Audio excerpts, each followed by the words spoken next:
ಈ ಎಫೆಕ್ಟನ್ನು ಹೇಗೆ ಮಾಡೋದು ಅಂತ ತೋರಿಸ್ತೇನೆ. ಇದಕ್ಕೆ ನಿಮಗೆ ಮಿನಿಮಮ್ 3 ವಿಡಿಯೋ ಲೇಯರ್ ಬೇಕು. ಒಂದು ಒರಿಜಿನಲ್ ಕ್ಲಿಪ್, ಅದನ್ನು ಕಾಪಿ ಮಾಡಿ ಹೀಗೆ ಪೇಸ್ಟ್ ಮಾಡಿ. ಎಫೆಕ್ಟಿಗೆ ಹೋಗಿ ವಿಡಿಯೋ ಫಿಲ್ಟರ್, ಅದರಲ್ಲಿ ಮಾಸ್ಕ್ ಡ್ರ್ಯಾಗ್ ಮಾಡಿ ಕಾಪಿ ಮಾಡಿದ ಕ್ಲಿಪ್ಪಿಗೆ ಅಪ್ಲೈ ಮಾಡಿ. ಮತ್ತು ಮಾಸ್ಕ್ ಓಪನ್ ಮಾಡಿ, ಆದಷ್ಟು ಕ್ಲಿಯರಾಗಿ ಮಾಸ್ಕ್ ಮಾಡಿ ಕಟ್ಟಿಂಗ್ ಮಾಡಬೇಕು.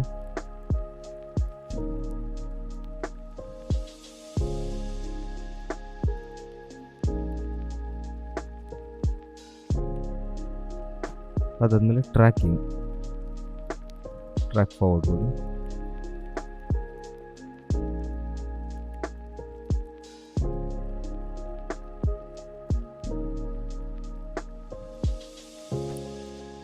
ಇಷ್ಟಾದಮೇಲೆ ಇಲ್ಲಿ ಇನ್ಸೈಡ್ ಮತ್ತು ಔಟ್ಸೈಡ್ ಅಂತ ಬರ್ತದೆ. ಇದರಲ್ಲಿ ಔಟ್ಸೈಡ್ 0 ಮಾಡಿ, ಸಾಫ್ಟ್ನೆಸ್ ಕೊಡಿ 20%. ಅದಾದಮೇಲೆ ಓಕೆ. ಈಗ ಇಲ್ಲಿ ಅದರ ಬ್ಯಾಕ್ಗ್ರೌಂಡ್ ರಿಮೂವ್ ಆಗಿದೆ.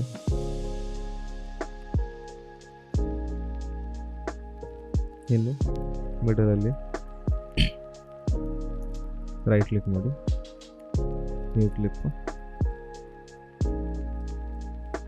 ಇಲ್ಲಿ ಟೈಟಲ್ ಆ್ಯಡ್ ಮಾಡಿ.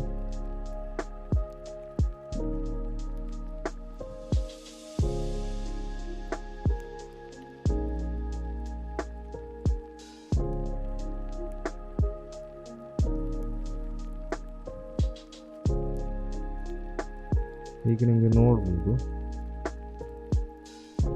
ನಾವು ಯಾವುದನ್ನು ಮಾಸ್ಕ್ ಮಾಡಿದ್ದೇವೆ ಅದರ ಹಿಂದೆಯಿಂದ ನಿಮಗೆ ಟೈಟಲ್ ಬರ್ತುಂಟು. ಅದನ್ನು ಮೂವ್ ಮಾಡಲಿಕ್ಕೆ ಲೇಔಟರಿಗೆ ಹೋಗಿ ಈ ಥರ ಪೊಸಿಷನ್ ಸೆಟ್ ಮಾಡಿ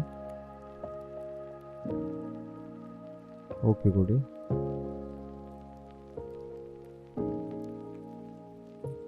ಈ ಥರ ನಿಮಗೆ ಎಡಿಟ್ ಮಾಡ್ಬೋದು.